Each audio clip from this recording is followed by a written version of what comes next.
আজ আমি আপনাদেরকে দেখাবো একটা অসাধারণ জিনিস যা আগে কখনো আপনারা দেখেননি। তো চলেন শুরু করা যাক।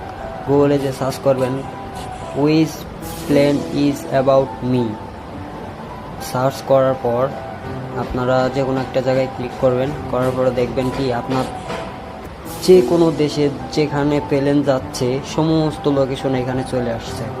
ঠিক আছে, তো আপনাদেরকে জাস্ট আমাদের বাংলাদেশে, যদি আমাদের বাংলাদেশের প্লেন দেখতে চান তাহলে আমাদের বাংলাদেশের লোকেশনটা খুঁজবেন যে আমাদের বাংলাদেশটা কোথায় আছে। তো আমি এই যে দেখেন খুঁজতেছি, এই যে পেয়েছি, এই যে বাংলাদেশ। এই জুম করার পরে দেখবেন কি যে আমাদের বাংলাদেশে আপনাদের মাথার উপর দিয়ে বা যে কোনো জায়গাতে যখন প্লেন যাবে তো আপনি দেখতে পারবেন এই যে আমাদের শাহজালাল বিমানবন্দর, শাহজালাল